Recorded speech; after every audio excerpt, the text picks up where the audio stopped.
In this episode of Fictional Hangover, we talk about being Renfielded, vampire fanboying, resurrecting Arithmomania, and a hip-hop horse in a torture chamber in our discussion of Certain Dark Things by Silvia Moreno-Garcia. I'm so proud of myself.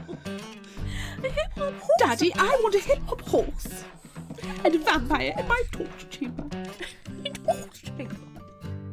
Hey everybody, welcome to Fictional Hangover, a podcast about young adult and new adult books, series, authors, and voice actors that is full of spoilers. I'm Amanda. And I'm Claire. You sound really suspicious and up to something. It's fine. I'm not up to anything. Okay. Well, today we're going to discuss Certain Dark Things by Silvia Moreno-Garcia. Standard disclaimer. Oh, I need to do it quickly again. If you haven't read this book, please remember that Fictional Hangover is all about spoilers. If you haven't read or listened and don't want to be spoiled, stop listening to us and go read or listen to the book. Then come back. If you haven't done this but want to pretend that you have, or if you don't care about spoilers, or if you just like the show so much that you don't care about any of that, then listen up. The last part is like, and it's not real words. No, it's really. It turns into some kind of like jazz, freeform jazz. Yeah, there's some bebopping, yes, and some scatting There's happens. nearly a beatbox in there.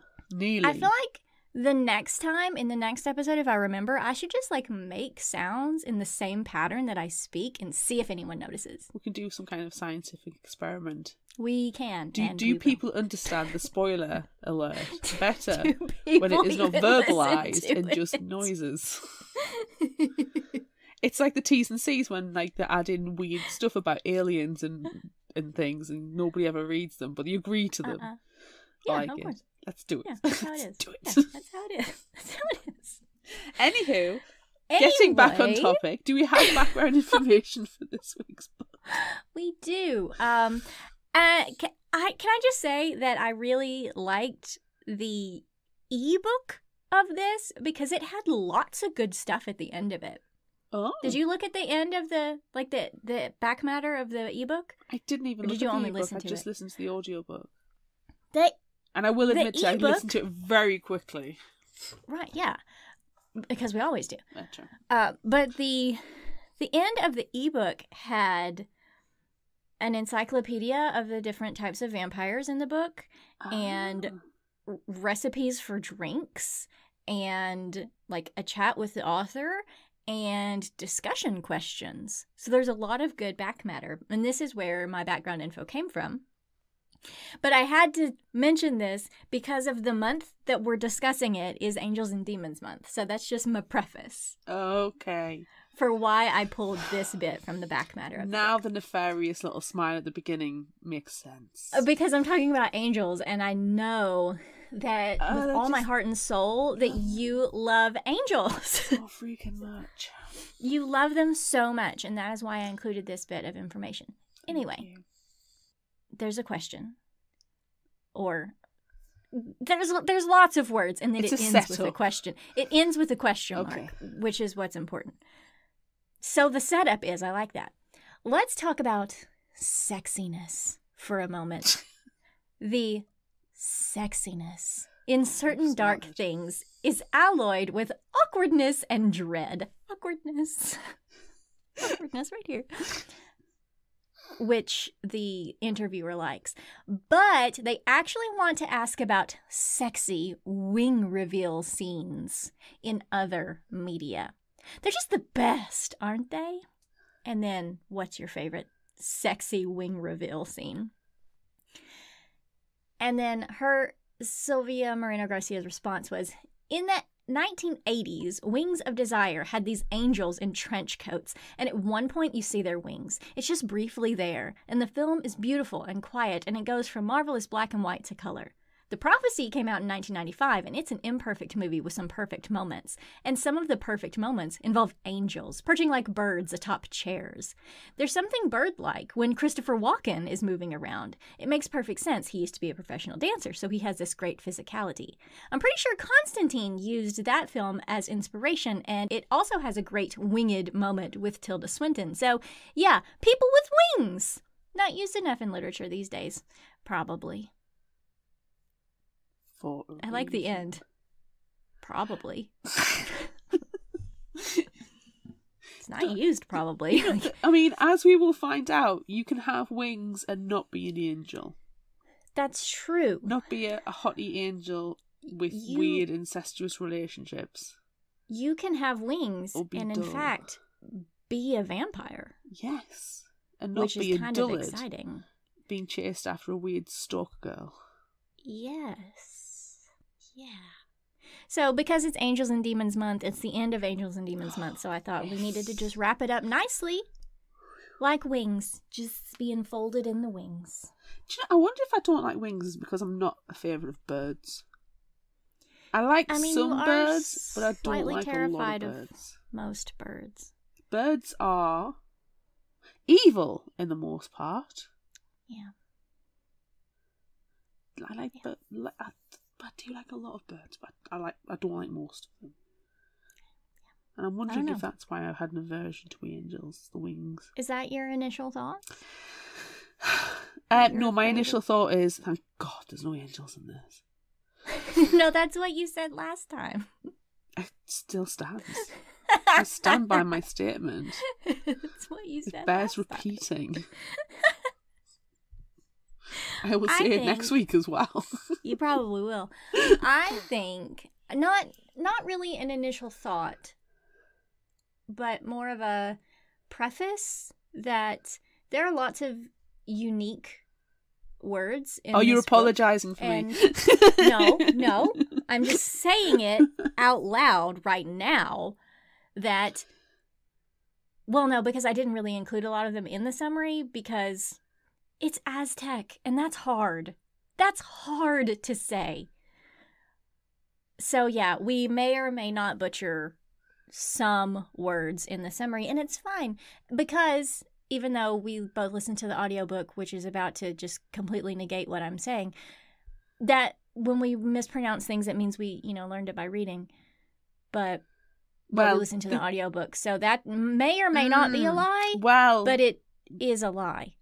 No, it isn't, because I listened to the audiobook at higher speed, so technically I'm not hearing the words correctly, but also we need to talk about the narration in the discussion.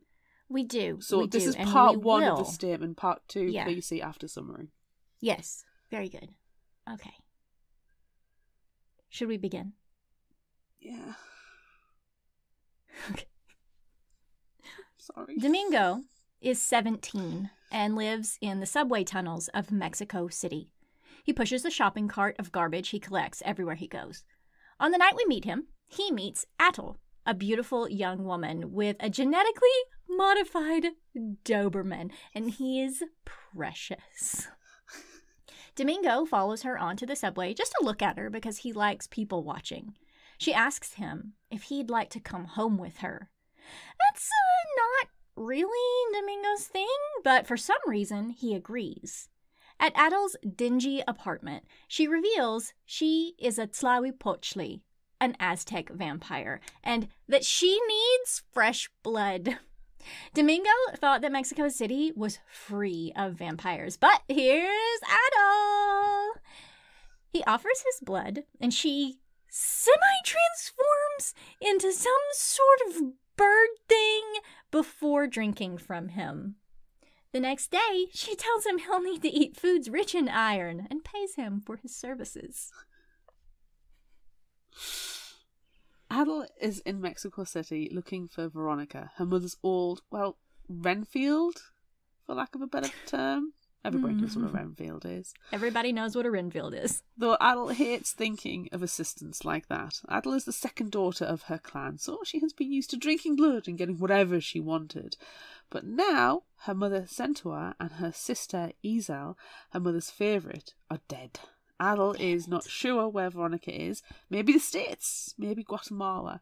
But she doesn't have ID or papers, so she's not going to be able to get across any borders.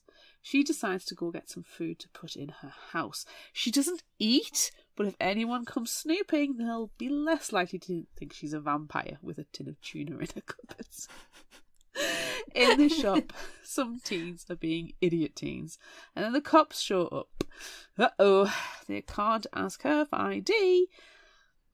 Also, oh no, the teen dropped the candy he was eating, and Atle has the urge to count it. Just stay calm. Don't count the candy. They'll go away. They'll go away. A cop approaches and she says she's not with the teens, so he goes on his way. Don't count the candy. Freaking love that bit. I know. Yes, counting.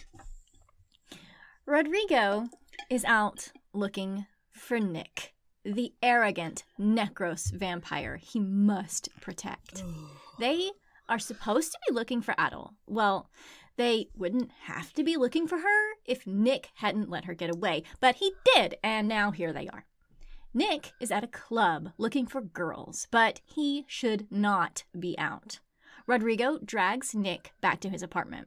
Rodrigo chastises La Bola for letting Nick out of his sight, but now La Bola has to get Nick a pizza. Everyone, please be aware that Nick is a motherfucker. Yes. And nobody likes him. Yes, he really is. Domingo takes his money he got from Atle and goes to buy the bath house for a 2-hour bath with lots of good smelling shampoo and a lovely towel as well. Then buys new clothes, the first new clothes he's ever purchased, and a watch for Atle, and then goes by her apartment to offer it to her.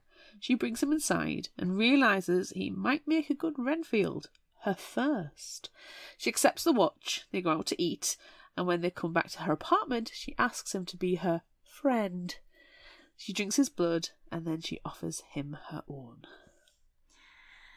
Renfield deal sealed. You have been Renfielded. You have been Renfielded. You have been Renfielded. Nick is tired of being inside and mad that Adel got away. And he's mad that she killed members of his family. He knows La Bola and Rodrigo are in the other room, so he can't leave through the front door. So he goes to the bathroom, opens the tiny window, and scales down the side of the building like a lizard.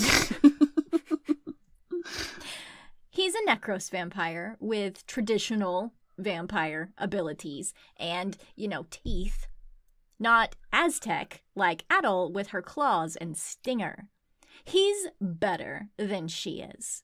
He goes to a club, convinces a girl to pretend to be Adel with his mind control powers, and takes her outside. She's not Adel at all. He drains her and throws her in a pile of trash. He is the pile of trash. He is a pile of trash. Domingo wakes up and Atle gives him juice to give him some strength back. She asks him to look for a man called Bernardino. I was going to go total British there. Bernardino. Since she can't. She gives him his address and a piece of jade and asks him to ask Bernardino to help her find Veronica, her mother's former associate, who helped smuggle things across various borders. Bernardino's the only one who can help her, but first they need to rest. Atle lets Domingo sleep on the mattress in her bedroom while she snuggles cosily into her closet burrow. Domingo wants to learn everything he can about real vampires, not the ones in comics, and has just learned that apparently Mexican vampires sleep in closets. The more you know. Every day is an education. All Mexican vampires sleep in closets. It's just a fact. It's a fact of life. It sounds quite cozy, actually. Having a little nest. Nice and dark. Just snuggle up into it. See you, teddy bear. Detective Anna looks at the body of the girl from the club and knows immediately that she was killed by a Necros vampire. But she didn't think that there were any vampires in Mexico City. This one is probably long gone by now. Spoiler alert, he is not long gone. Anna came to Mexico City to get away from all the vampire killings, but here she is investigating this one. It's not like any of the rest of the police officers are going to do anything. Anna goes home, hoping the forensic team will check out the body before it's taken to the morgue, but probably not. She thinks about what she would do if her own daughter, 17-year-old Marisol, were, found like that. Marisol is mad at her mother for not having bought groceries or a new school uniform for her, but money is tight. Marisol is ungrateful. Marisol is a little bit of a bitch. Marisol needs a slap. Sometimes you gotta slap a bitch. Sometimes you gotta slap a bitch. Domingo goes to the address Atle gave him and finds a creepy old house with Bernardino, who isn't a man but a revenant vampire inside. Revenants are old and twisted but can read minds and heal people if they choose to. They also live by sucking their life force out of whomever they feed on, humans or vampires. Oh. Bernardino refuses to help Atle because he doesn't know her, and Veronica, the woman she wants him to find, who will know he sent her and no one should know he's here in Mexico City. Domingo pleads, saying Atle needs help. It's a matter of life and death. So Bernardino sends him on his way with a different name written on a note. Elisa Carrera. Anna really wants to solve this case. She goes for a coffee break, and at the cafe, she is greeted by a woman dressed entirely in red. Great. A gang member. Kika is a member of Deep Crimson, one of the human gangs that runs Mexico City, and she and all the other human gangs do not want vampires coming in and messing everything up, especially Nick Godoy. They're after him and the girl he is chasing, Adel. Anna isn't really interested in helping out a gang, but mentions of money start to change her mind a little bit. Kika tells Anna that she can set up a meeting with her boss to get her all the information she needs. Rodrigo is pissed that Nick obviously left the house and hit someone the night before. He goes into Nick's room, pulling the curtains away to give Nick a sun rash. Hilarious. Nick's father is Rodrigo's boss, and he thinks Nick is ready for this kind of task, chasing down just one vampire girl in the city. But frankly, Nick clearly isn't. No, he's an entitled dick. Rodrigo tells Nick he is in charge, and if he goes out of line again, his punishment will be worse than sunrash. Domingo takes Adel to an internet cafe that won't ask them for their papers and won't likely be searched by sanitation, a group similar to the police that search places, making sure that no one is sick and that also no one is a vampire. Adel looks up the name written on the paper Bernardino gave Domingo and discovers that Veronica has apparently changed her name to Elisa. With her contact information found, Adel wants to leave. On their way out, they encounter Quinto, Domingo's friend. Quinto works for the Jackal, the person Domingo used to work for, taking care of his dogs that have been injured in fights. Because not only is the Jackal a drug dealer, but he also runs dog fights. Stand up, gentleman, the Jackal. Quinto is sleazy about Adel, and she's not interested at all. So they leave. Before this, and now on the way to Domingo's place, he and Adel talk about vampires. She is an Aztec vampire and part of a drug family and is on the run from another vampire drug family, the Godoys, because they killed her mother and sister. Domingo wants to know more about vampires, like if Adel is part of a harem, or if she has a big vampire boyfriend and a cape waiting for her somewhere. Do you? Do you? And he is not subtle in his questions. No. She does not, and she's not interested in a boyfriend, especially a human one, she tells herself. She leaves Domingo in his home in the tunnels underground and tells him to meet up with her before sundown. I love, how clueless Domingo is, and he's just like, I like to read comic books about vampires, so tell me everything. It's important. I need to know everything. I can imagine him picking up a particular issue and throwing it at her face, really too close, and going, is this accurate? Yeah. Do you do this? Can you do this? What about page 16? Can you do this? No, dude. Nah. Bless. He's enthusiastic, though, you know? He is. You can't discount that. No. Anna goes to the meeting set up by Kika and meets the leader of Deep Crimson. Kika is there too, and they discuss what they want from Anna, to kill both vampires, Nick and Adel. Anna claims she is no Van Helsing, what they call vampire hunters in the UK, but then they offer to pay her a great deal of money as a consultant, so she agrees, if they will pay her half up front. They do. Thank you very much. Thank you. Anna has actually killed several vampires before and might be the only person in Mexico City with the knowledge necessary to kill them. So she actually kind of is a Van Helsing, whether she wants to be or not. Yeah, she's badass. She's a vampire hunter.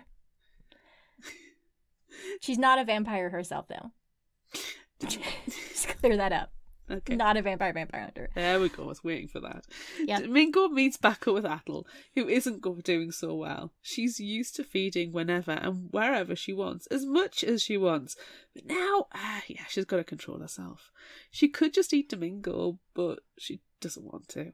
She actually kind of wants to keep him safe. She doesn't want him to be a boyfriend or anything, which she thinks in her dead sister Isel's voice is like ridiculous because dating a human, ew. But you know what else is ridiculous? Yeah, talking to your dead sister. Jeez. Yeah, she's really losing it. She is losing it right now, currently. Bless. This next part is my favorite, and I apologize in advance for the high-pitched squeeing that's going to happen. I'll turn the volume down my earphones. Domingo and Adel travel to meet the woman Bernardino sent them to find. On the subway, Adel's hands begin to shake. She needs to eat because her sugar level is dropping. Apparently, when vampires don't feed, they have hypoglycemic episodes. And that's a diabetes thing. Anyway, excuse me, I shouldn't be happy that people have, diabetic. No, it's representation. It matters. I guess you're right. Okay, I'm done now. They make it to Elisa's office, and Adel convinces her to help get her and Domingo across the border into Guatemala. They agree to meet a week later to retrieve their papers and get a ride. This woman definitely used to be Veronica, definitely used to work for Adel's mother. And now that her mother's dead, she claims she owes them no allegiance. But somehow Adel's able to convince her to help. Does she say please? Maybe. Does she offer her money? Half up front. Half up front. Money in a polite manner can get you a lot of places. Yeah. Mostly the money. Mostly the money, yeah. When they get back to the apartment, Atle is feeling very weak, so Domingo offers his blood, but Atle refuses and lies down. Domingo offers to bring her some tea, and when he touches her, he has a vision of a turtle and running across a fence and holding a gun and them holding a severed head. Atle tells him that he is seeing her memories, which is what happens when they share blood. Surprise! Side effects! Ooh. Nick is pissed because Rodrigo has confined him to his room and is only letting him drink blood bags. He would much rather drink Adel. He remembers when he first met her in a club and she turned him down because he, 100% obviously was a shitbag. He, of course, got offended because she didn't want to sleep with him and also threatened to cut his dick. Now, he calls his father, who's like the biggest drug-dealing vampire around, and says he wants to keep Adel and torture her. His father says he'll think about it. But, Daddy, I really want a hip-hop horse and a vampire in my torture chamber. God, what an absolute asshole. I love that he's very extremely posh and British. But, Father, I want a horse in my torture chamber. I can't remember. It's from a British skit where there's an entitled child and all he wants is a hip hop horse, and I can't remember what it is, but yeah, I want a hip hop horse. It's ridiculous. In my torture chamber. In my torture chamber. We know my accents should not be done in any kind of recorded facility / aired onto the internet forever. So you're getting posh Brit. Because at least I can take a mick out of myself. Father! I want a hip-hop horse. But it has to be in my torture chamber. In my torture chamber with the vampire. Anywho.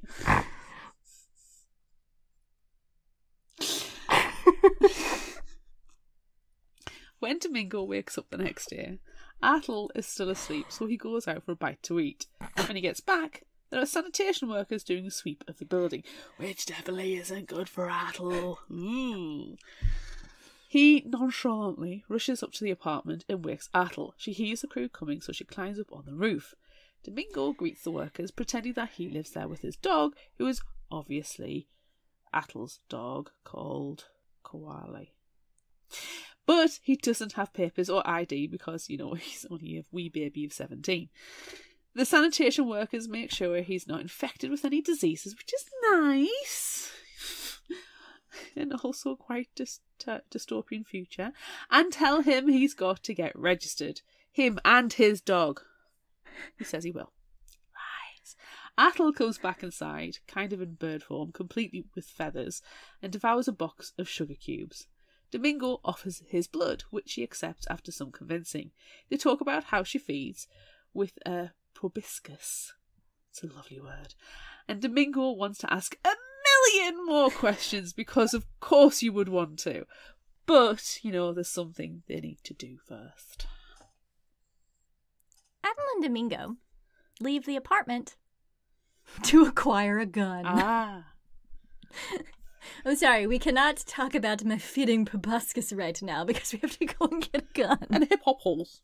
And a hip-hop horse for my torture chamber. Yes. Domingo, we've latched. Domingo takes Atle to somebody he knows from when he used to be a street kid, and Atle is able to get a very big, very fancy double-barreled gun. Ooh, nice. I see. As they leave, Domingo tells the story of how he got out of the group of street kids, which involved trying to keep a girl safe from a predator and, the boss of everyone, the jackal. When the jackal made Domingo lick his feet clean, Domingo left, which meant he left the girl behind.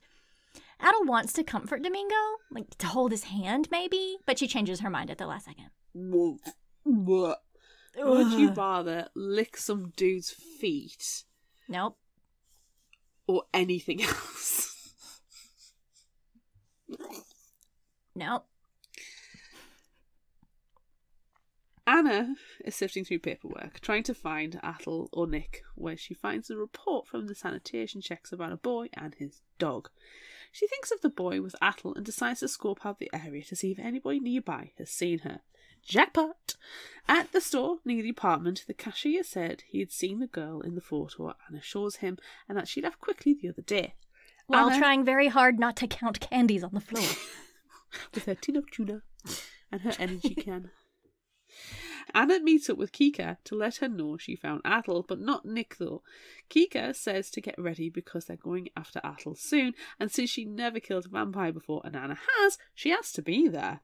Anna goes home excited about the money she's making from helping out these criminals because it's going to be enough to get her and her daughter out of Mexico, and honestly that's all she wants. No, that's it.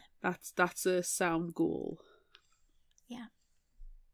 And a hip-hop horse. And a hip-hop horse in a torture chamber.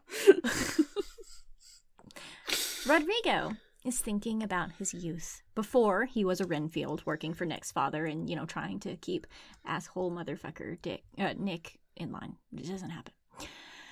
He liked to drive fast cars, but that's how he got dragged into this life. At least now he has learned about a cop, Anna, who has a lead on Atle.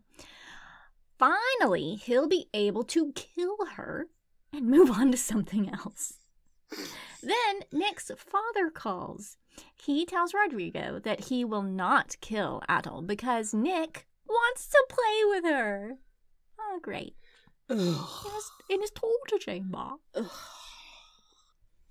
Atle, Domingo, and Koali leave the apartment so Domingo can eat something and are ambushed by Anna, Kika, and some others. Atle shoots a few of them and Koali rips the throats from a few more. But then Domingo gets captured and is being shoved into the trunk of a car. Atle gets to kill him and kill him. Atle gets to kill him. Oh, God, that would be good. Atle gets to him and kills his attackers, but she gets hit by a few silver nitrate darts and starts going into shock. She grabs the attacker's keys and they drive away, but then she pukes and everything gets worse. It's always worse after you've puked. It is. Domingo takes her into the tunnels and gets the silver darts out, but there's still something wrong with her. Domingo leaves Koali with Atle and goes to get his buddy Quinto, who works on the Jackal's dogfight dogs. Quinto freaks when he sees he's helping a vampire, but Domingo threatens him with Koali. Quinto gets the silver darts out and Atle is able to rest. But then the Jackal shows up. Wah, wah. Atle dreams of her sister's death, and while there have been scenes before in the book of running and guns and turtles and decapitated heads, this dream has more detail. Atle is mad that Nick and his gang killed their mother and some cousins, but now that Iselle is in charge, she decides to do nothing to retaliate, which makes the others in their family think that she's weak, and honestly, kinda samesies. Atle, though younger, and the unloved second daughter, refuses to let this slide, so she sneaks out to the Godoy place, kills a pregnant concubine and several teens, and returns home. Iselle is pissed because she knows they're gonna come for them now, and they do. Instead of fighting, Atle hides in a refrigerator, a small, safe, cozy little space. When she comes out, everyone's dead. Koali trots up, though, somehow, still alive, and they run. Atle wakes up in a holding cell where the Jackal keeps his dogs. She's desperately weak from the silver poisoning but wants to fight her way out. She refuses to take blood from Domingo, sure that she'll kill him with barely a second thought. She wants to drain him dry, but she doesn't want to at the same time because she wants to keep him safe. Maybe she'll drink him later. She tries to get up and promptly goes down again. The Jackal comes with his entourage and is posturing and preening and talking about getting lots of money from the Godoy gang for capturing her. But then he gets a call from them. They've arrived, so he's got to go and greet them. Suddenly, Atle has a seizure, and Quinto rushes into the cell with epinephrine. Just kidding, she's not having a seizure. She takes the needle and shoves it into Quinto's eye, then tosses the knife she keeps in her jacket directly into another guy's forehead. She breaks another's neck and then drinks from the Jackal's girl that he left behind, but Domingo stops her from draining her dry and convinces her to leave through a back entrance while they can. Nick is being a twat. Father! Full sentence. My horse! I want a hip-hop horse. My hip-hop horse! There is more to that sentence. Well, Nick is being a twat, but even still, Rodrigo invites him to go with him to retrieve Atle. When they get to the Jackal's place, they discover Atle has escaped, but not long ago, so they catch up. Violent fights, bites and face gunshots ensue. But luckily, Atle, Koali and Domingo manage to escape again. Poor Nick is now missing half his jaw, womp womp, and lots of teeth. But he did get a good bite on Atle's hand before she shot his face off, which isn't going to be great for either of them. No, it's not. Domingo leads Atle away from the Jackal's place, and just as she's about to eat him, they make it far enough away and find a cab. Atle chokes the driver and gets him to take them to Bernardino's. At first, Bernardino doesn't want to let them in, but he finally relents. Then he realizes how badly Atle is injured. Her bite wound from Nick and the infection it caused will kill her in her silver-weakened state, so their only option is to amputate. Right now. Ooh. Bernardino, who used to be a surgeon 100 years ago, saws off Atle's hand, but don't worry, it'll grow back. Then he heals her and takes away her hunger with his revenant life force. Afterward, she can get up and move around easily, so they get cleaned up. Atle needs help getting dressed, and Domingo shows up just in time. Atle hates needing help and not knowing what's next, so she cries as Domingo hugs her. Imagine she didn't cry for her dead sister or mother, but now she's crying over her hand. What is she doing? Oh! She pushes Domingo away. One-handed. One-handed. Domingo leaves and takes a bath and puts on a handsome outfit set out for him. As he's contemplating going to be with Atle, Bernardino stops him and tells him that no good can come from the two of them and his infatuation with her. In the end, vampires are only their hunger, nothing more. Domingo goes to Atle anyway, and she invites him in her room and to sleep in her bed because she'll be sleeping in the trunk at the foot of it. Tiny little safe little snuggle place. As they talk about vampires a little and about how Atle's killed several people, almost him a few times even, so he should just go. But Domingo refuses to leave her. Rodrigo pulls Nick away from the boy he's mutilating with his half-jaw to clean him up and bandage his wounds. Nick is furious that Rodrigo let Atle get away, but obviously he had to take care of the idiot Nick instead. Rodrigo mentions that Atle had been poisoned with silver nitrate, which means that someone else wants her dead too, and he knows who that is, Detective Anna. Rodrigo plans to seek her assistance, but first Nick has to heal. Rodrigo buys a prostitute for him to eat. Atle wakes to music playing from Bernardino's record player. He checks out her wound, and they discuss how her mother and sister died, and then Bernardino shares the story of how he met Atle's mother. She rescued him on horseback during the Revolution, even though they were of different vampire clans, which is normally frowned upon. They stayed friendly, or at least as allies, for a long time. He gave her a jade necklace, which is where the jade bead Atle had at the beginning came from. Her mother told both Atle and Iselle that if they showed Bernardino those beads, he would help. And he has. Domingo arrives then, and they discuss going to meet with Elisa to retrieve their papers. Domingo offers to go alone because Atle is so weak, but she vehemently disagrees. Bernardino agrees with Domingo that Atle is not at her best, but offers to go with them to lend her his strength. Anna is pissed. Because of the violent vampire massacre at the Jackals, she has been replaced as the lead in finding Atle and Nick. Kika calls, and at a nearby restaurant they discuss how even though Anna's not in charge anymore, she's still valuable to Deep Crimson and that they still want her help. Anna goes back to the police station trying to decide if she's still going to help the gang when a witness comes in. Anna speaks to the man who turns out to be the cab driver who took Atle, Domingo and Koali to Bernardino's. Anna takes the tip and decides to continue helping Deep Crimson. Atle, Bernardino, and Domingo meet up with Elisa, who, after seeing the massacre on the news, has decided she can no longer smuggle Atle and Domingo out of Mexico City. She still provides their documentation, though, which is good, but how will they get out of the city? Domingo knows exactly how. They'll walk. There is a trash dump that crosses over the border that no one but the people who work there know about. It'll be easy. Sure it will. But then, how will they get into Guatemala?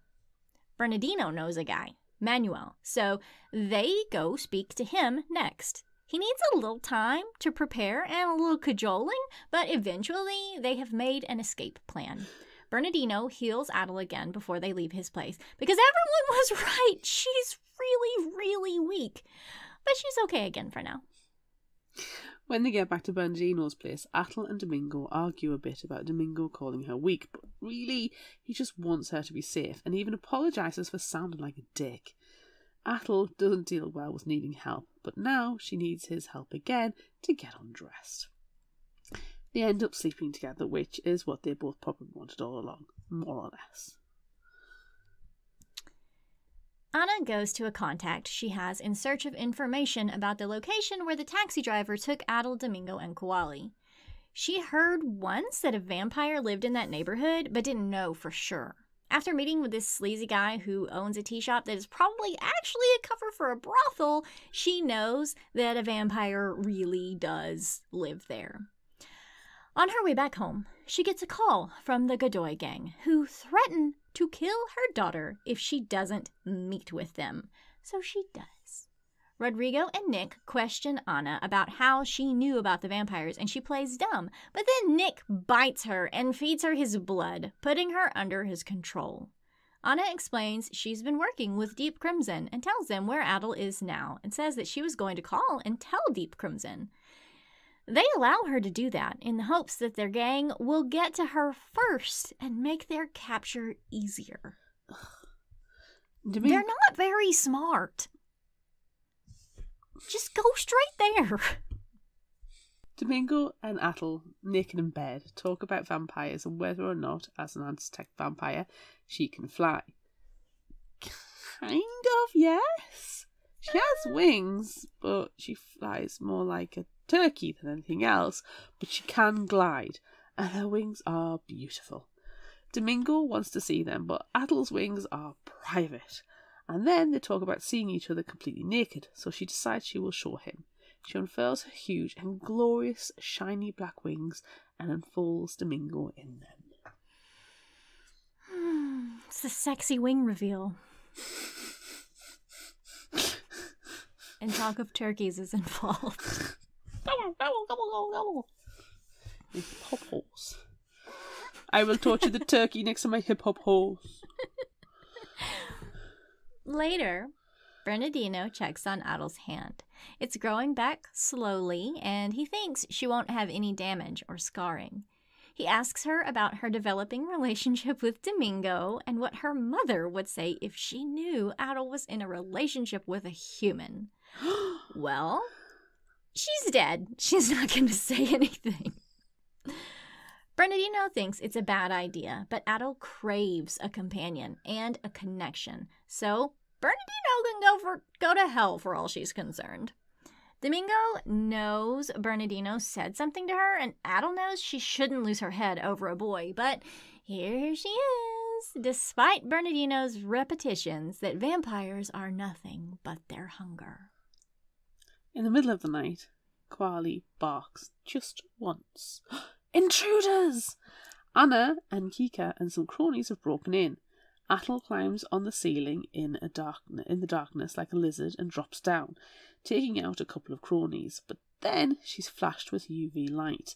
There's a shout for Kika to hit Atle with a huge dose of silver nitrate, and so, blind and about to be silvered, Atle raises her hands to protect herself. But then there's a shout from Domingo, 2 gunshots and the smell of blood. Anna is being controlled by Nick and is disgusted by the thoughts going through his head about what he wants to do with Adel and his plans to kill Anna and her daughter after he has Adel, but she can't do anything about it. He telepathically tells her he wants Adel alive, so instead of letting Kika dose her with the silver, Anna shoots Kika and the remaining crony. Then she's knocked out by Domingo. As she's down, she regains her own thoughts, so that's good, but she watches and listens as Adel, Bernardino, and Domingo make hasty plans to get Quali and escape to the trash dump. They leave, and shortly after, Nick arrives. He feeds Anna his blood again to put her back under his control, and is pissed that Adel got away again. But Anna knows where they're going and tells him, whether she wants to or not. Nick is such a dick. Atle, Domingo, Bernardino, and Quali run down the street, steal a car, and drive to the landfill. Unfortunately, they don't make it very far in before they realise their pursuers have caught up. Bernardino convinces Domingo to hide with Quali, and Atle gives him a knife. Domingo doesn't want to leave Atle, but does, as they say. Not too long after he gets into a hiding place, a man shines a flashlight in his face and tells him to come out. Quali growls and attacks, and the man aims a gun at the dog, so Domingo rushes him with the knife. It barely stops him, but then Quali attacks again, this time going for the man's throat. Just when Domingo thinks everything's fine, Quali gets shot, and a woman brings him outside. No, not the booch. Nick is, of course, pissed about having to go into a landfill, but sees Domingo run and hide, so he sends La Bola and Ana to retrieve him. As he's waiting, he hears a startled sound from Rodrigo, who has just been attacked by Bernardino. Nick sends 2 goons to take Bernardino down, but they are terrified of him and both get eaten almost immediately. As Bernardino is distracted with his meal, Nick pins him down with a metal rod. Nick then realizes that Rodrigo is still alive, but practically a mummy, so he laughs in his face before crushing his skull. Ana arrives in with Domingo and without La Bola. Oh well. Nick zaps Domingo with a cattle prod and gives Adel to the count of 3 to come save him. Atel just wants to run. She hid when her sister was murdered. She's nothing. She's not brave. She's not a warrior. But she's also not leaving Domingo behind. She arrives just as Nick reaches the end of his countdown. They have a standoff, Nick holding Domingo, but then Domingo stabs Nick with Atel's knife. He's stunned more than hurt, but then Atel attacks, ripping the knife from his belly and driving it into Nick's eye. They fight, and then Anna shows up and shoots Atel. Atel breaks a few of Anna's ribs, and she pulls a silver bullet out as Nick comes at her with the knife. Then Domingo is there and crashes the metal bar that was holding Bernardino in place into Nick's head. Nick roars, and Atel can tell he's going to kill Domingo, so she leaps at Nick, wings unfurling, and flies him off the ground, her talons digging into his face. Yes. Anna comes back to herself for a few moments and is able to shoot Nick, but then he controls her mind again and makes her kill herself. As she's dying, free from his mind control, she's pleased to see Bernardino approach Nick. Nick is trying desperately to bite Adel, and she's holding him at bay with her talons, but then Bernardino grabs his head and drains him of his life energy. His eyes shrivel up, his hair falls out, and his teeth pop out too. When Adel sees Bernardino again, his hair is black instead of gray, and his skin is less wrinkled. But then he comes for her too. It's true what he said. They are their hunger, after all. She's not afraid of dying, but asks that Bernardino spare Domingo's life. Bernardino grabs Adel by the throat and breathes his life back into her. Domingo rushes over to make sure Atel and Bernardino are okay, and then Bernardino sends them on their way to meet Manuel so he can smuggle them out of Mexico. They part ways and Atel asks where Koali is, but Domingo has to tell her that he was shot and is probably dead. They walk on through the dump and out onto the street, and when Atel takes an envelope out of the bag with all their papers and money and gives the bag to Domingo, she tells him she's going on alone, that she doesn't need him anymore.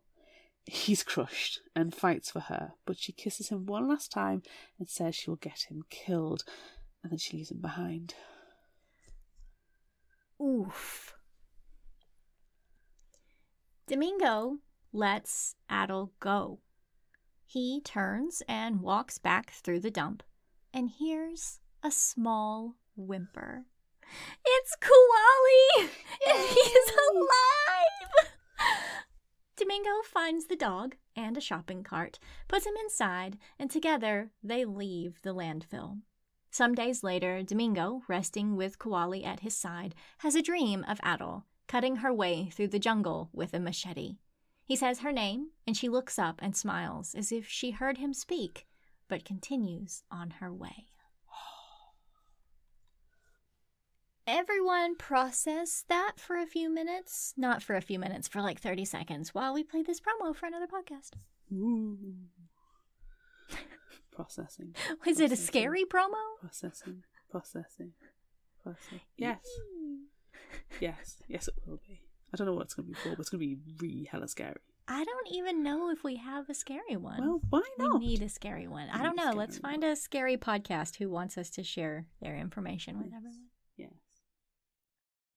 These days, more authors are including mental health content in their books. But do you ever wonder how accurate some of this stuff is? Or Do you ever read something where you know the author just gets it? I'm Elise. And I'm Priscilla. And we are Novel Feelings, a podcast where we discuss mental health issues in fiction novels. We are psychologists and book lovers, and we have a lot of opinions. So look for Novel Feelings wherever you get your podcasts. Now, back to your show. Okay, so standout moments? Wow, that was a hot intro.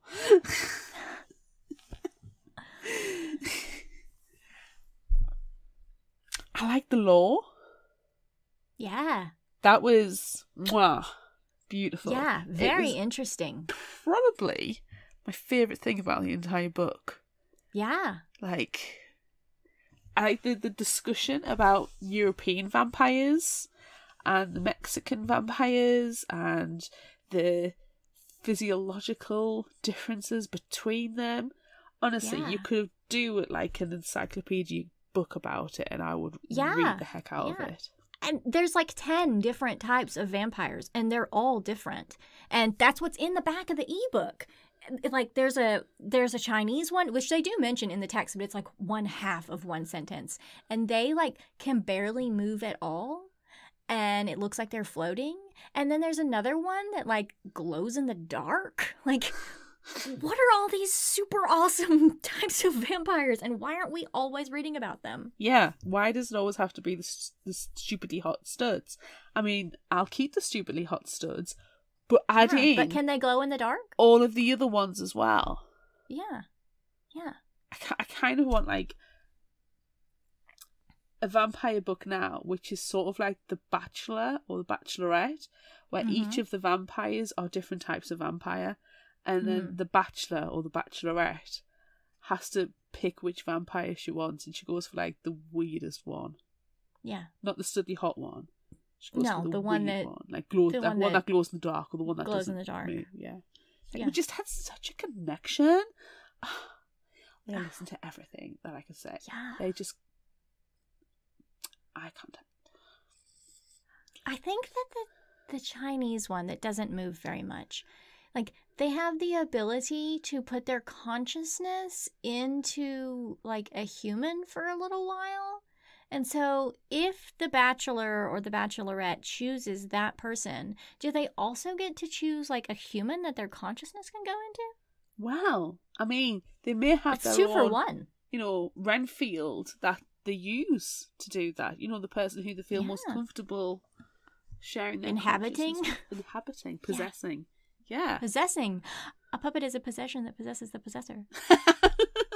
Callback. Yes. This one is full of callbacks, though, by the way. Really? Can I skip ahead to my surprise? Yes. That there was a needle in the eye and the sawing off of a hand. Yes. And a dog hero? Like, Yes. didn't we literally just read this book last week? This one has more vampires in, but in That's true. gangs, but yeah. Yeah. Needle in the eye and sawing off hands. How? That's like not a thing that you read about every day, but clearly we're reading about it back to back. I suspect we've missed the haunted doll at some point in this one. There's gotta be a haunted doll. No. Manuel, who's gonna help them, lives in a place and there's fucking dolls pinned to the walls. So no, it's there. Pupkin is there. Oh my god! You can't tell me that Pupkin is not like attached to that guy's walls. Pupkin is on that there. wall. Pupkin is pulling the strings. Pumpkin play! Pumpkin play later, there's a vampire. Oh my gosh. It's amazing. It's amazing. This is How to Sell a Haunted House, the prequel, because that book came out several years ago, and How to Sell a Haunted House just came out this year. There's no original stories, is there? No. Except for also, I'm pretty sure this one is set in the future. Yeah, So, it has a dystopian future ring to it, which I yeah. quite liked. You know, the whole idea of the sanitation people who go around and test for diseases and vampirism. But then they started listing off all the infectious diseases, and I was like, damn, my friend is an infectious disease nurse. I'm like, Fee, you need to up your game here, because this dystopian future is not good. No. No. Mm-mm. No. No. But I did enjoy it. I did like that kind of aspect to it. Yeah. The lore, beautiful. Yeah. This is like a very different type of vampire book than we Oh. normally would talk about. And Oh, completely. I kind of love it. I enjoyed it. I struggled with it a little bit because I don't tend to read books where it's like gang violence and drugs and that kind of like mafia almost sort of fighting. I don't tend to read a lot of those, so I struggle to enjoy them. I don't particularly enjoy those as a movie either. Yeah. Necessarily.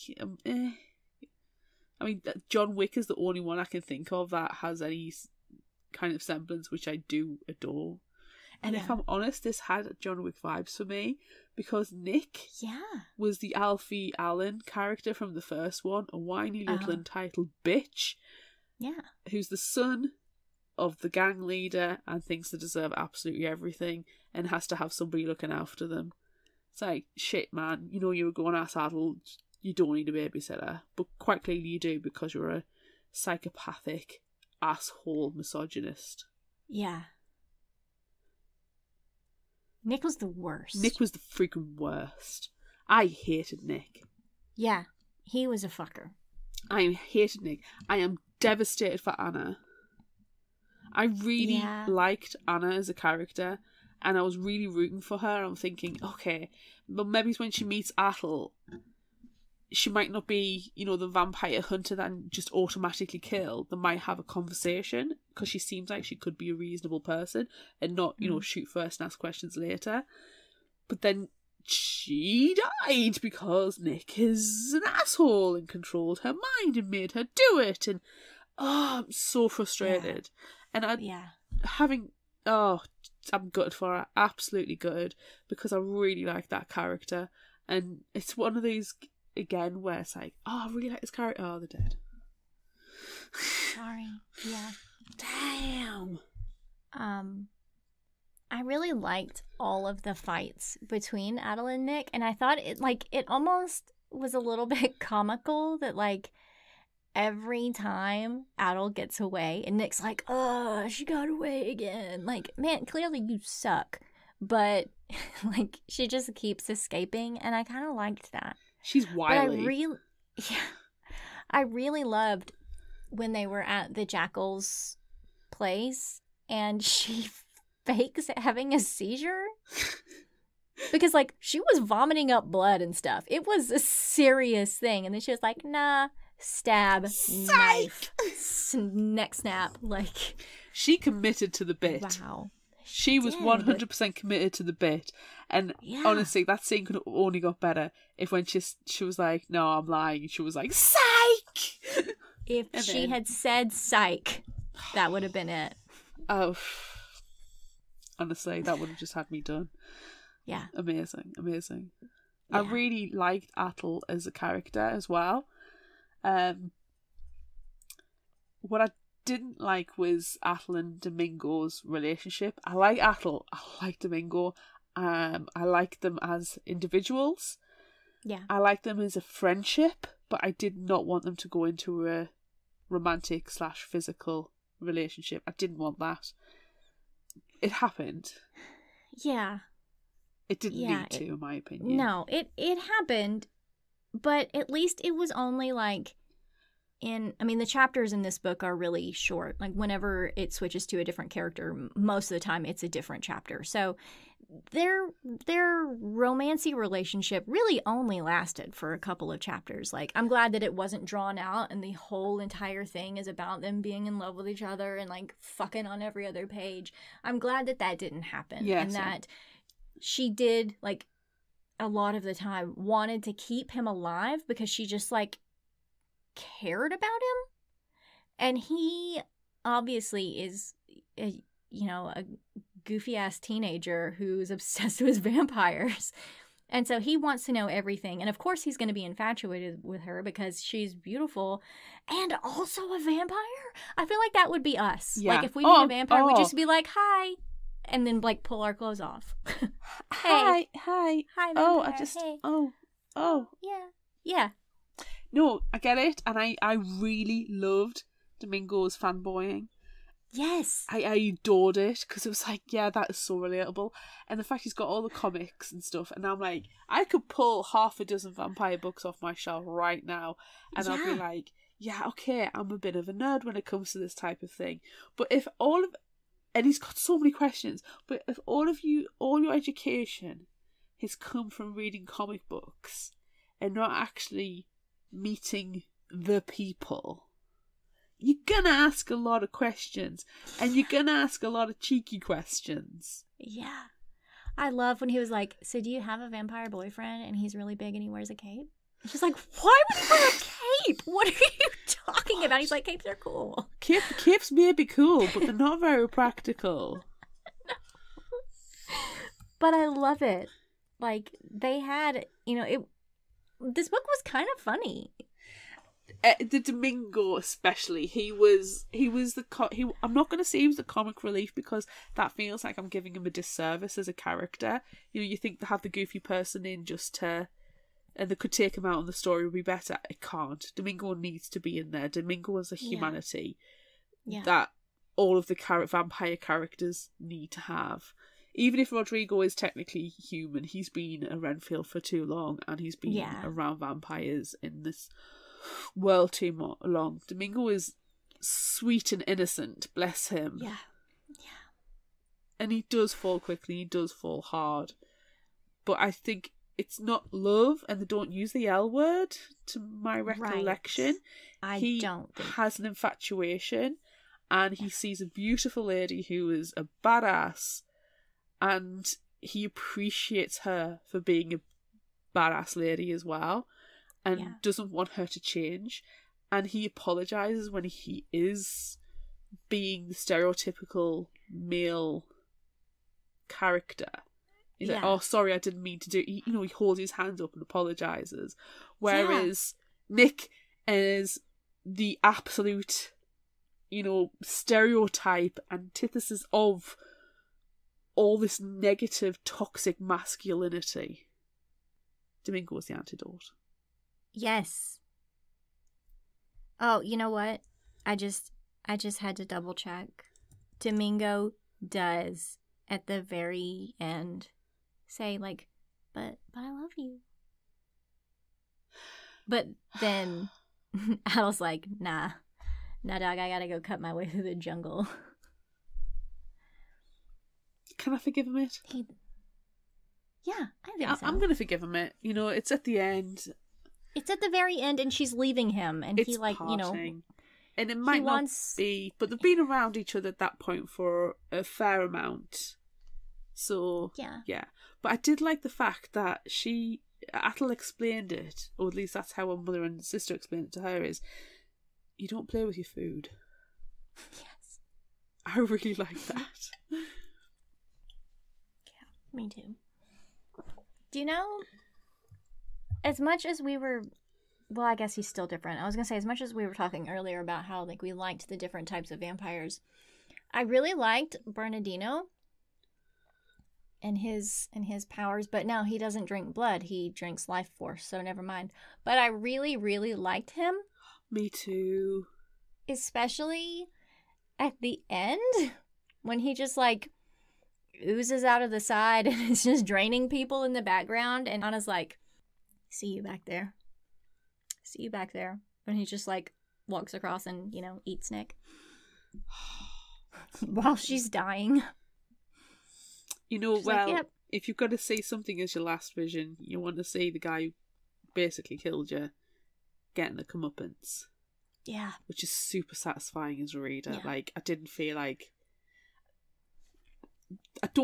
as I've finished the book, I've got too many loose ends that I need to have the second one. I could read this as a standalone.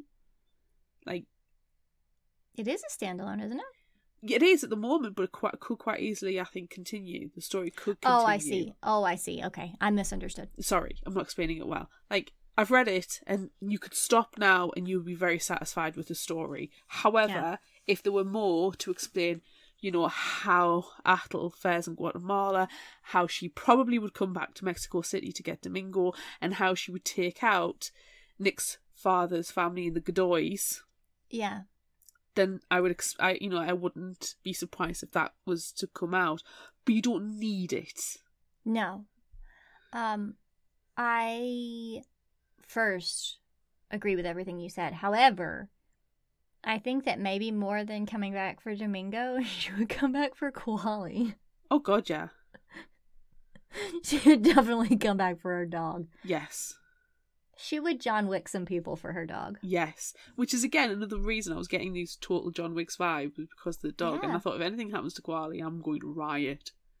Yeah. My two favourite characters were Koali and Bernardino. Same. 100% same. Although I do enjoy Adel and I do enjoy Domingo like so much. I really liked all of, like, most of the characters. My third choice would Quite a probably bit. been Anna. Yeah. I mean, I liked Kika too. She She didn't last was very peppy. long, but yeah, I liked her. I didn't trust her because she sounded so perky. Right. Yeah. Don't trust perky people. No.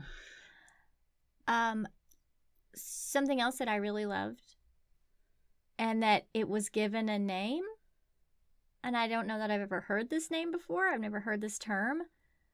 Arithmomania, which is apparently what it's called when you have the compulsion to count things. And that was in this one. Yes. It was in this book. And we've been talking about that for the past, I don't think we can talk about it anymore, Claire. I don't think we can say, oh, you never see it in books anymore, because it's No, I literally think we there need in to it. stop. We need to think of something else. This is the fictional hangover power all over again. We manifest things. You're right. What can we manifest now in vampire books? Capes. Capes. We're bringing back capes. Yes. Yes. Weird fucking vampires instead of sexy hot vampires. Okay. Should we start on one and then... Yeah, we've got Arithmomania taken care of. That's sorted. We brought that back. Resurrected. Done. Yeah. Now we need to resurrect freaky ass vampires of different types. Yes. And some of them might actually literally be resurrected. That would be superb. Yeah. Do you know what? I'm thinking about this bloody Bachelorette vampire book in my head now. Yes. And I actually think it needs to be an anthology where different writers write the different dates for the different vampires. Yes, that would be amazing. Or that could be, Claire, the book that we write. The Fictional Hangover. One of the many books that we need to write. Right, because we have so many. We have so many ideas. We should probably start writing these. We really maybe should. I mean, there are some podcasts out there that exist in the world that have books.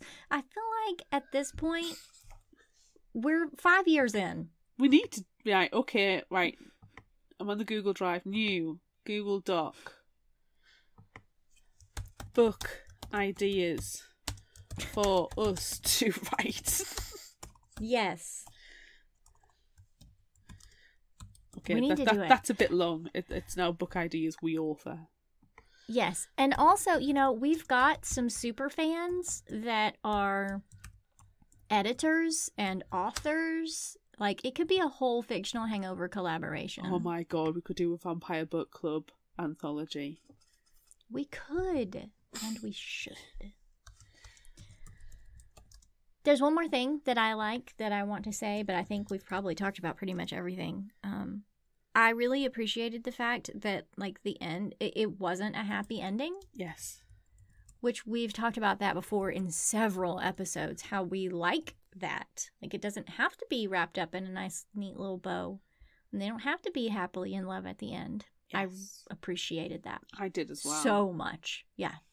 I think as well, Atle and Domingo, I'm not saying that the age gap is a problem, because it's not really. I mean, he's 17, she's 21, 22. Yeah. Something 23, like I think. 23. Yeah. It feels different because she's older. If it was a male to female, it's more of a grooming age gap, isn't it? Yeah. but I feel like they've both had their own personal growth within their time together. Mm-hmm.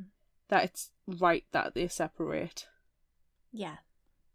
I appreciated it. I liked it. Definitely. I feel like there's like more that I want to talk about, but I feel like we talked about everything. This book also wasn't super long to begin with. No, I think we haven't talked about the audiobook. Oh, we need to talk about the audiobook. Yes. Think about what we said at the beginning. This is part 2 of the conversation. Yes. I have mixed feelings about the audiobook. There was parts of it I enjoyed. Mm-hmm. I enjoyed Bernardino's narration. Yes. Because it was like deep and husky. Yes. And you can imagine like single malt whiskey kind of voice. Yeah. And it had like a gentle it was probably a more gentle accent, I thought, out of all of them. But I'm not sure. I'm not sure about it. Yeah, there's something that I didn't like very much, and this happens in plenty of other books as well. And like it even happens in the print version sometimes. I don't think it happened in the print version of this one.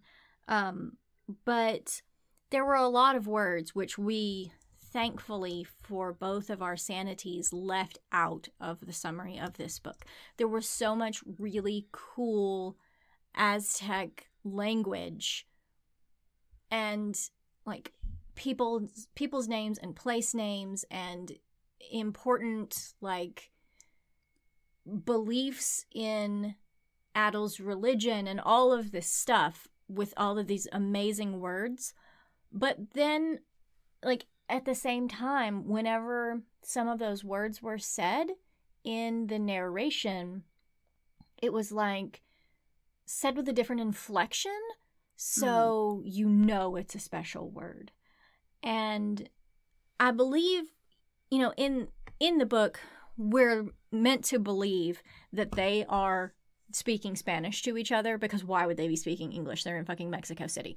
So I believe that we are led to believe that they are speaking Spanish the whole time, but obviously this book is written, you know, in English. Yes.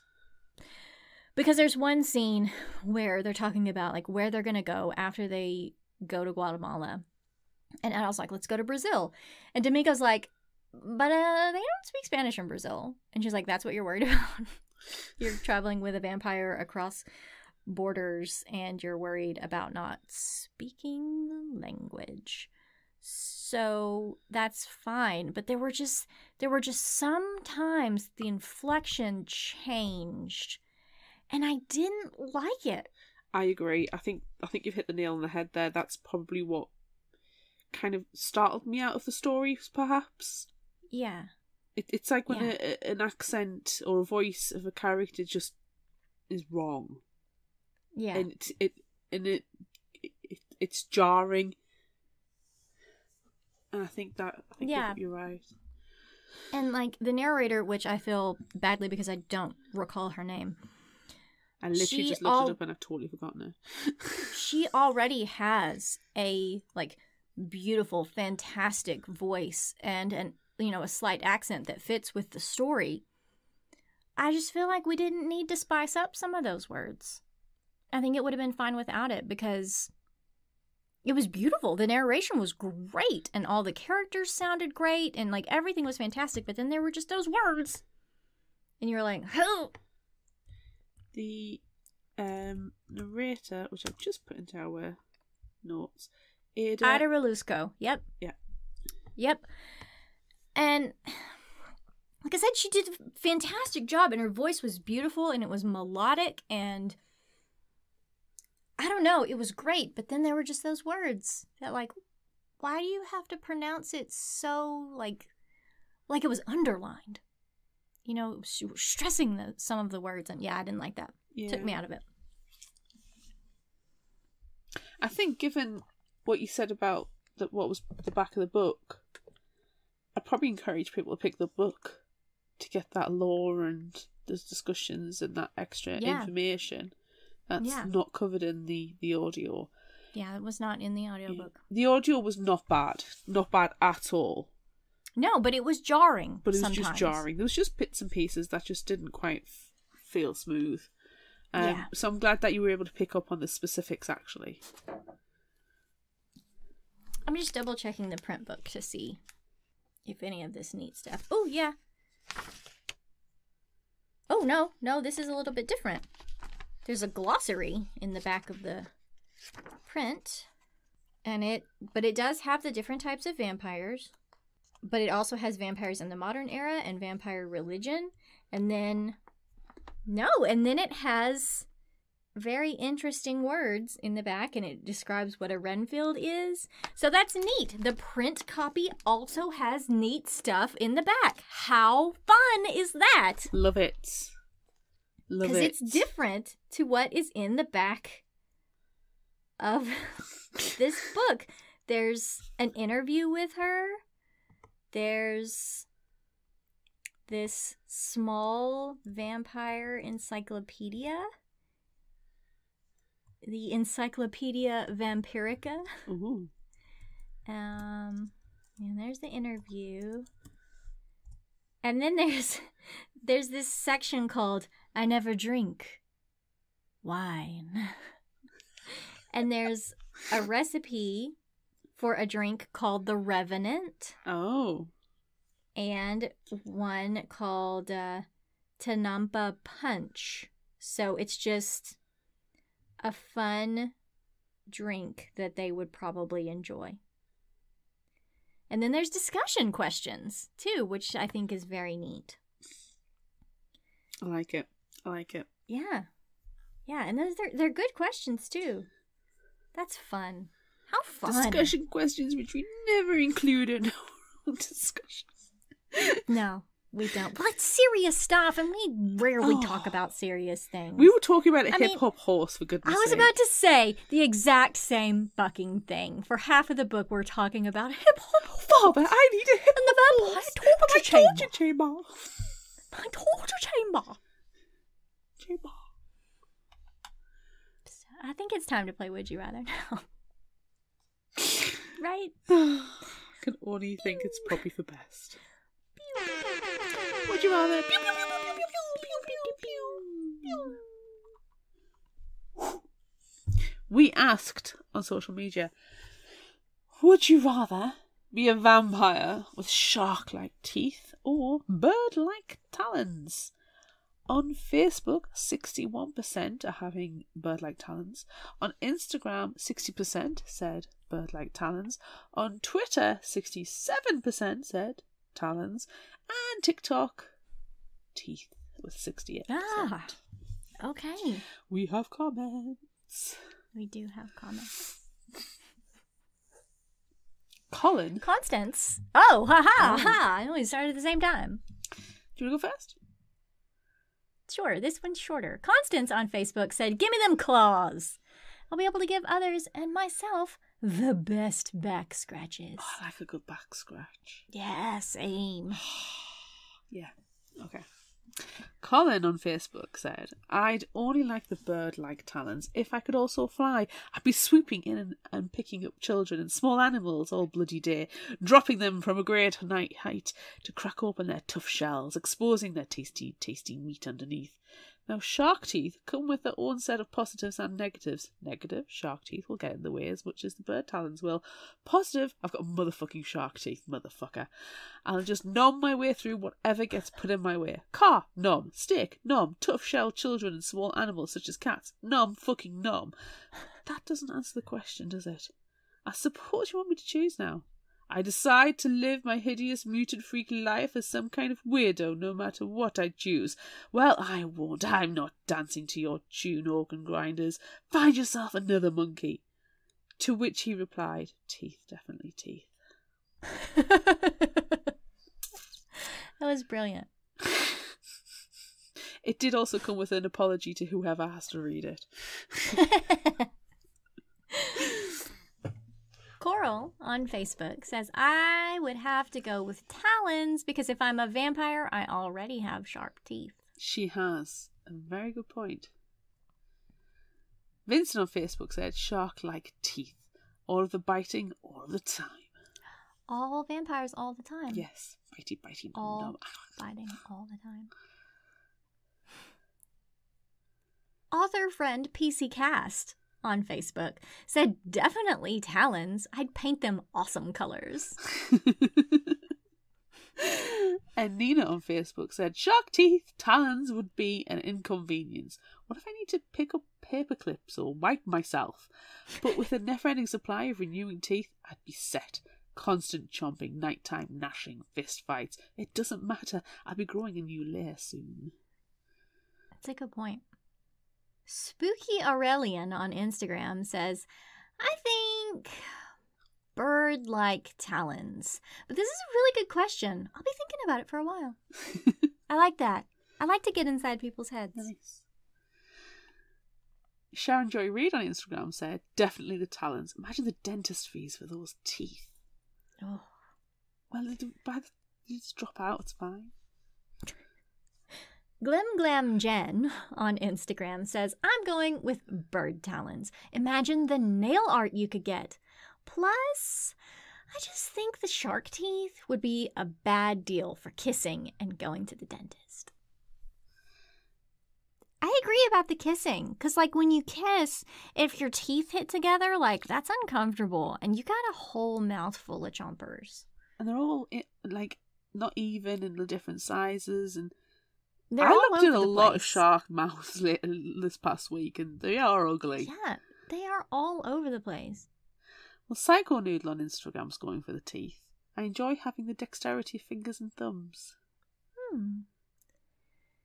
The Tourmaline Renegade on Instagram says, I think I could deal with the teeth by never smiling.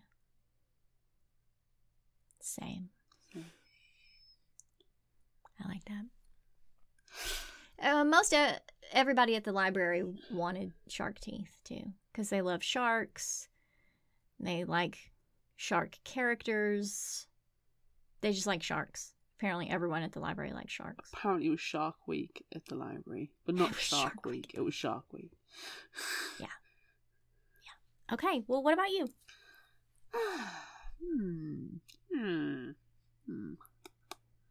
Probably the talons. Yeah? Yeah.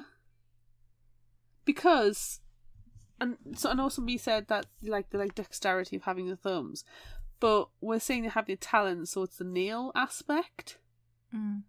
So I'm keeping my thumbs. Yeah. I just think, well, my nails are horrible anyway. And she always wears gloves. Yes. Which I think is a very neat thing, that she wears gloves to cover up, because like the tips of her fingers are like, black. Yes. Talon looking. But they do transform. Mm-hmm. But at least if you've got talent, if you're in a fight, I'm not having to actually put my mouth onto the person I'm trying to beat up. Yeah. So I'm gonna go talent. I mean, at the same time with that, you're a vampire, so you're fine with putting your mouth on people. Well, that's true, but usually it's, I don't know. I just find I feel like I feel better with the talons than I do with the shark teeth. Possibly because I've been looking at a lot of shark teeth pictures, and they're not nice. And do you know what else? Have you ever seen X-rays or pictures of children's heads, baby skulls? Yeah. And you just see the rows and rows of the teeth waiting to come through. Yeah. Freaks the shit out of me. Like, when my little one, he hasn't got all his adult teeth, and I just look and think, ugh. Like, when he was a baby and he didn't have any teeth, I'm just like, it's all in there. It's all waiting to come through. And I was freaking myself over thinking about it. So, no. That's amazing. Talons. Bodies are horribly scary, ridiculously weird things. Yeah. I'm picking talons. I'm picking the teeth.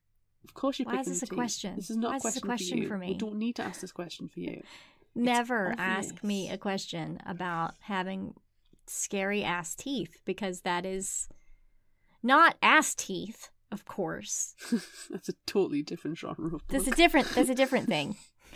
It's like vagina dentata. There's also ass dentata, apparently. Nope. We asked for that. We did. I love the idea of terrifying teeth. Like always. This is not a question. End of sentence. Moving on. Done. Next question. Would you rather be a Renfield or a Van Helsing? Van Helsing. Renfield is a slave. But what if you're Renfield like Nicholas Holt is Renfield and He's you still a get slave. superpowers? The But superpowers are lovely. But he's Nicholas Holt and he's beautiful. But yeah, but he's still a slave at the end of the day. That's the entire point of the movie. You're right. And the superpowers are great. Question change. Hold on. Mid-sentence question change. Would you rather be Nicholas Holt or who's a good Van Helsing? Hugh Jackman. Hugh Jackman. Would you rather be Nicholas Holt or Hugh Jackman? Wasn't Mel Brooks Van Helsing in Dead Loving It? Yes.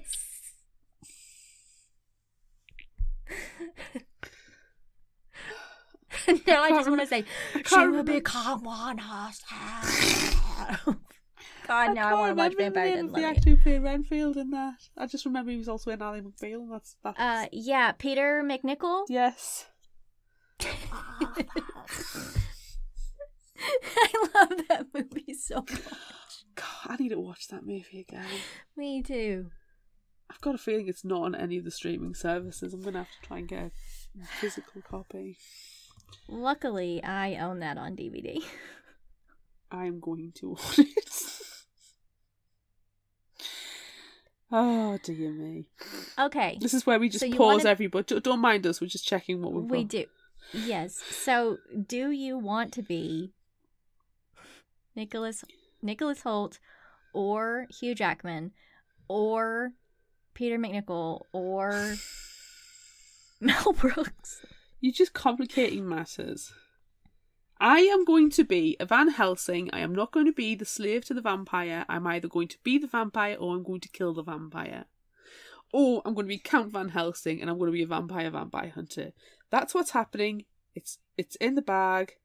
Let's just move on. What are you doing?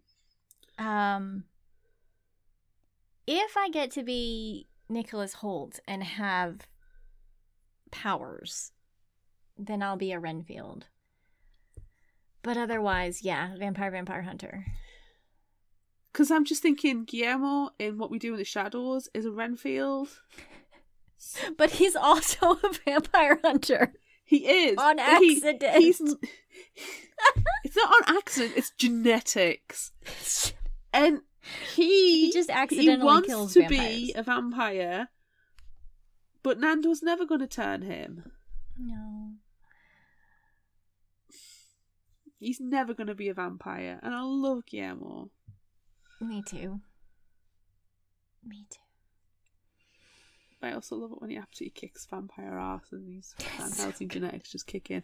And the one where his family's visiting and they're all just chasing after Nadia and they're all like just whopping these stakes and with precision. Okay. Very good. Moving on. Sorry. Next question. Let's do the next question. Would you rather sleep in a refrigerator, a closet, or a trunk? A trunk. I'm choosing a trunk. I feel like Can we clarify? Is it trunk of a car or like a travel trunk? Like a travel trunk. Yes. Yeah.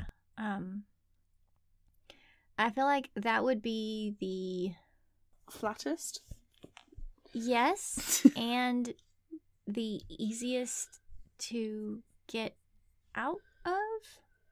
Because, like, if you're in a closet, I mean, nobody could tell in the before times that I was, recording in a closet because I had, like, fabric and stuff up around me. But it was hard to get in and out of there. So, and a refrigerator, I'm just afraid that, like, the seal would shut and I wouldn't be able to get out. Do you remember that time that I got in the refrigerator for that book character cosplay when I was Yes. Cinderella is Dead and I got in the refrigerator?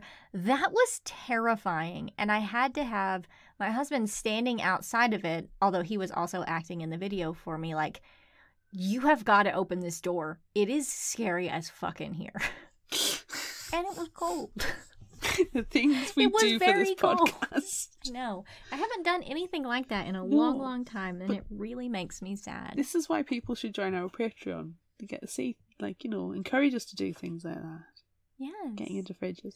At least if you're in the refrigerator, as we learned from the Indiana Jones movie that will remain nameless and does not really exist, you could survive a Right. nuclear explosion. See, I want to go trunk just because if I'm going to do the vampire thing, then I can wake up in the morning and slam the door open and then just... Yes, Good that's right. It is evening. also the most coffin-like. Yeah. Yeah, you're right. That's another good reason to choose trunk. Next question. You're not participating at all. Bystander. Would you rather witness the fight at the factory or the landfill? Landfill. Because I just want to see Bernardino going around, sucking the life force out of everybody, turning them into mummies, and then eventually getting Nick. Whoop, whoop. That was very good. But also, Claire, you have to keep in mind that you're surrounded by garbage. I have a terrible sense of smell, Okay. and I will bring wet wipes. Okay. I do really like that fight. It was very, very good. And like Adol with her wings coming out and, clawing up his face with her talons. That was pretty great. But I don't know. I really want to see her have a fake seizure and stab somebody in the eye and throw a knife across the room in someone's forehead.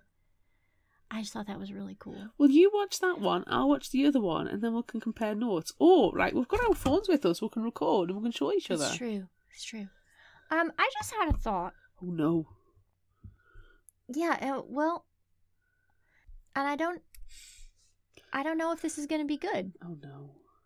When Adol picks up Nick at the end in her bird form, she's like got a hold of his face with her talons. However, her hand is growing back. She doesn't have a full hand at that time. She might have had 3 fingers. That's probably enough to pick somebody up with. Yeah. But like when she transforms, is her bird hand also growing back? It would have to be. Yeah. Because at the end, it's like, she's got her hand back. But that's questionable. I feel like I need to reread that section. But it doesn't say anything about like a half talon. She's like, she just grabs him in the face. Is it her feet? It depends. She have feet talons? Well, yeah. Because she could. Well, does it explain what happens to her arms? Does she retain her arms, or do the arms become part of the wing? I believe she still has arms. Okay, so Because the wings come out of her back. I think it might be her feet. Feet talons? Yeah. So she just like bursts out of her shoes. And then she has really dexterous toes. Well, they are talons. Like bird feet. Maybe But it's not maybe it's her hands. explained if she has the same amount of digits in human form as she does in bird form. No. So No. it might not be that she's got. I feel like if that were the case, she wouldn't be so sad about losing her hand. Because, like, if she only has, 3 fingers like this with their talons, I feel like she wouldn't be that upset. No, about I think she's got 5 digits. I think she's human passing in human form. Yeah. These are important questions. I don't think we're going to get the answer unless the author gave it to us. Or if it's in the back of either the ebook or the physical book.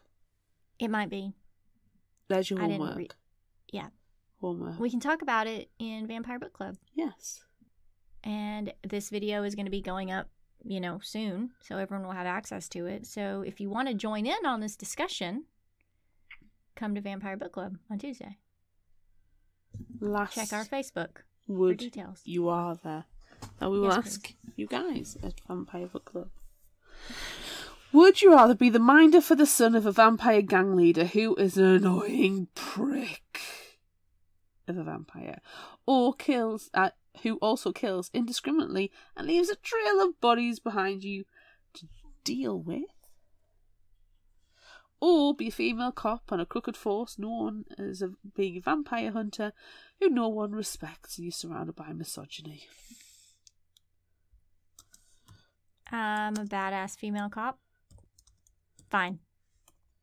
I don't want to have to hang out with fucking Nick and babysit Nick. I couldn't do that. Nah, dog. Nah, dog. No. Not happening. I'd rather go on I'm a fine. roaring rampage of revenge in the force.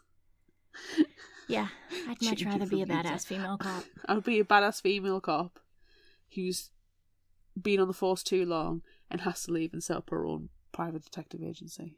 Consultancy. Yeah. And you're like kind of grizzled. Yeah. Because you've been at it for too long. There is a homicide detective in a book that we're going to be talking about in a couple of weeks' time, who is also my favourite character in the book. And you are going to freaking love her. Oh, okay. I'm excited. I'm excited about this. All right. Favorite final thought quote? What do you got? 2, 4. I counted like I counted. Count. He also likes stories and comic books about vampires. They seemed exotic. Yeah. Yeah, they do, Domingo. Yeah, they do. This time, she did attempt a small amount of kindness, probably because she was tired or, going crazy. I love that one. Freaking relatable. You can't go around believing that you're shit, alright? I said it was a shitty job, not that you were shitty.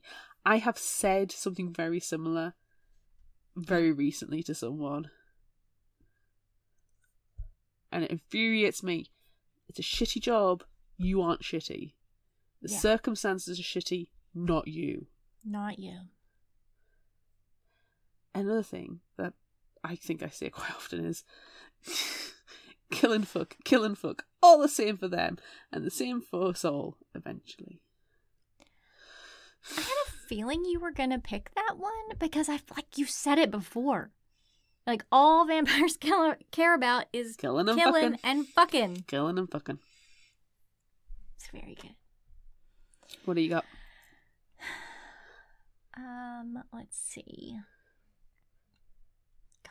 God, I got some good ones, I feel like. Humans are not very nice either, Domingo said. Domingo didn't want to say that everyone was an asshole, but many people are assholes.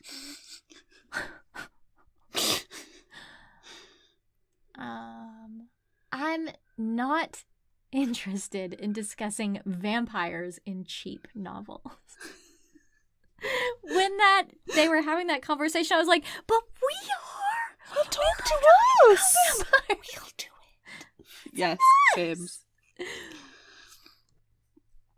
And then also following up with this one. But then again, I've never been a big reader of romance books. Same. Samesies. Kill and fuck.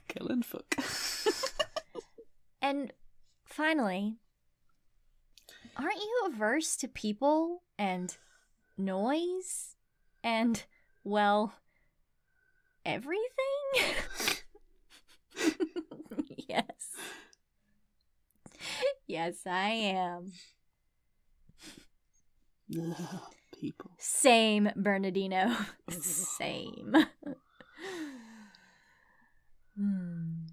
Okay. If you liked this, try this. What are you going to share?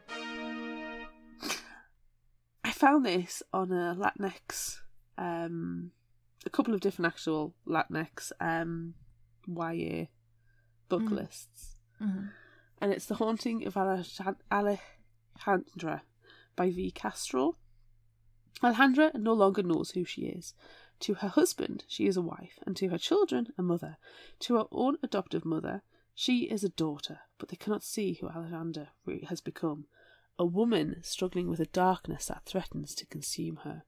Nor can they see what Alejandra sees. In times of despair, a ghostly vision appears to her, the apparition of a crying woman in a ragged white gown. When Alejandra visits a therapist, she begins exploring her family's history, starting with the biological mother she never knew. As she goes deeper into the lives of the women in her family, she learns that heartbreak and tragedy are not the only things she has in common with her ancestors, because the crying woman was with them too. She is La Lorna, the vengeful and murderous mother of Mexican legend. Wow. And she will not leave Alejandra until Alejandra follows her mother, her grandmother, and all the women who came before her into the darkness. But Alejandra has inherited more than just pain. She has inherited the strength and the courage of her foremothers, and she will have to summon everything they have given her to banish La Lorna forever. I thought that sounded really interesting. Oh, I love the tale of La Llorona too. It's fantastic. And there's it's kind of like in Hex U, the lady who, the serpent lady who drowns people in the river. Yeah. Eats them. It's kind of the same thing. I love it. I love that. It sounded like, at first, as I was reading the summary for it, I was like, oh, is this going to be like a commentary on mental health, perhaps? And I'm not sure how well it's going to, address that. But it seemed to be on 2 or 3 different lists when I was looking for that next. And when I started going into the mythology with La Llorona, I was like, oh. Actually. I was really hoping that as you were reading the summary, I was like, this sounds like La Llorona. It does. And I was really hoping that she was going to become her. And I thought, well, that would be amazing. Well, we but don't then know. You said that's true. We don't know. But I was just thinking man, that's what the story's going to be about. And then you said it and I was like, yes. Maybe she does. We don't know. I've not read it. We don't know. You're right. We don't know. So it could be that they are the crying women, that they are the La Llorona. She's got to be dragged into the darkness so she can be a creep, become and the murder monster. People. Yeah. So that would be so good. We'd have to read and find That's out. Fun. But what have you got? Well, I am going to suggest another Silvia Moreno-Garcia book, Mexican Gothic.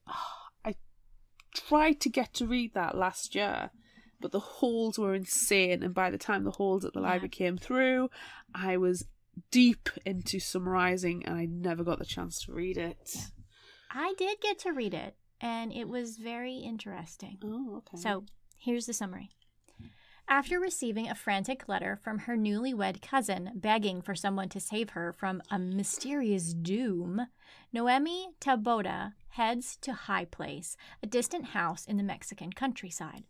She's not sure what she will find. Her cousin's husband, a handsome Englishman, is a stranger, and Noemi knows little about the region. Noemi is also an unlikely rescuer. She's a glamorous debutante, and her chic gowns and perfect red lipstick are more suited for cocktail parties than amateur sleuthing. But she's also tough and smart with an indomitable will, and she is not afraid.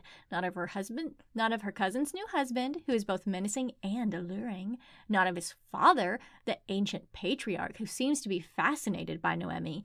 And not even of the house itself, which begins to invade Noemi's dreams with visions of blood and doom. Ooh. Her only ally in this inhospitable abode is the family's youngest son, Shy and gentle, he seems to want to help Noemi, but might also be hiding dark knowledge of his family's past, for there are many secrets behind the walls of High Place.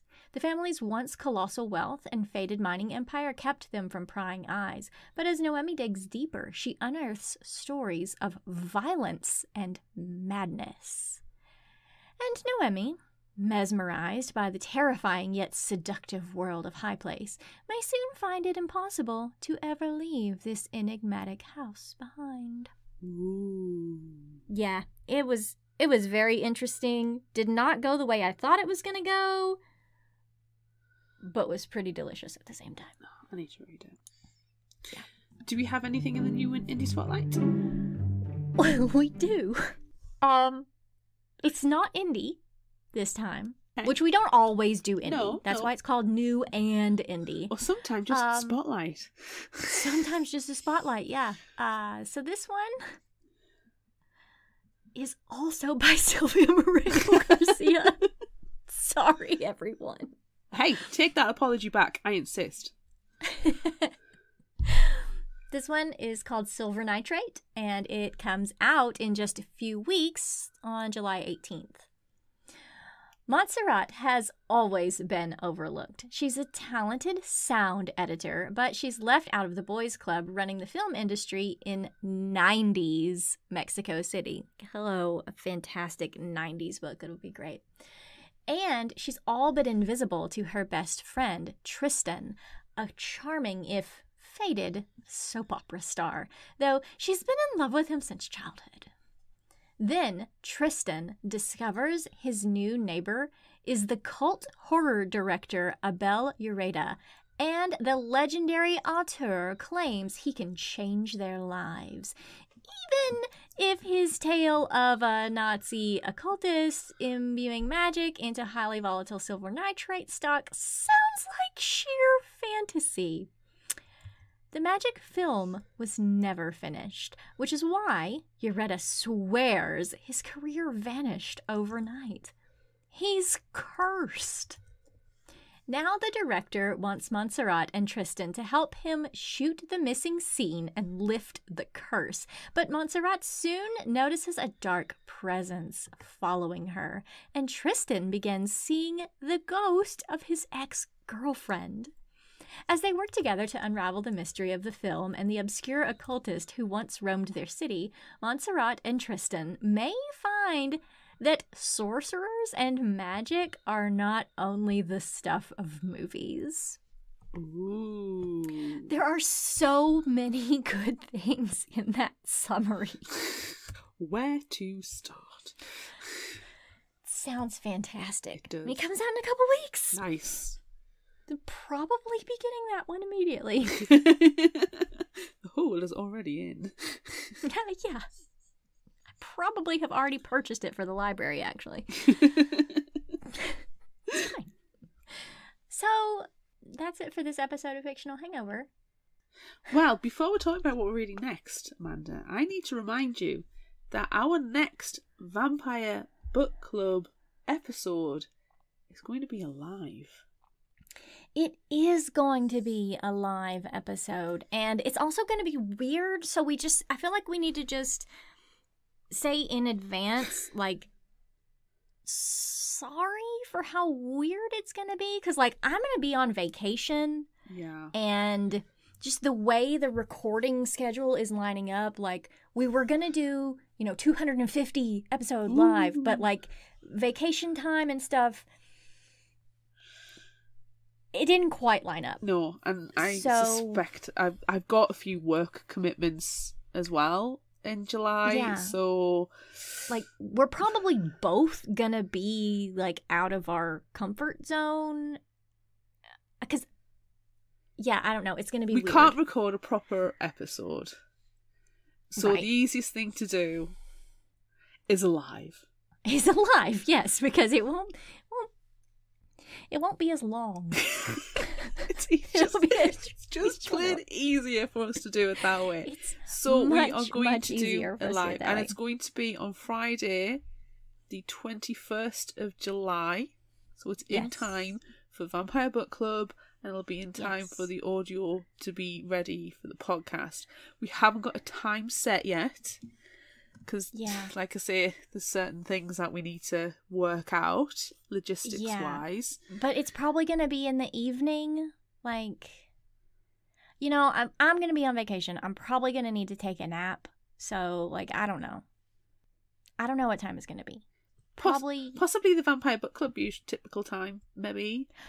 Maybe we can do that. Maybe that'll be the best time. Keep an eye on our socials, though. We are going to let you Yes. know as soon as we can. Yeah. But just be prepared. There is going to be a live on July the 21st. Yes, that sounds great. So, join us next time as we discuss Unfamiliar by Haley Newsome. Look out for our Would You Rather polls on social media. Don't forget about our book club and monthly challenges on Facebook. Be sure to visit our shop on Redbubble at fictionalhangover.redbubble.com for all your favorite Fictional Hangover-themed merchandise. And become a patron of ours on Patreon at patreon.com/fictionalhangover. Until next time, remember, the only cure for a fictional hangover is another book.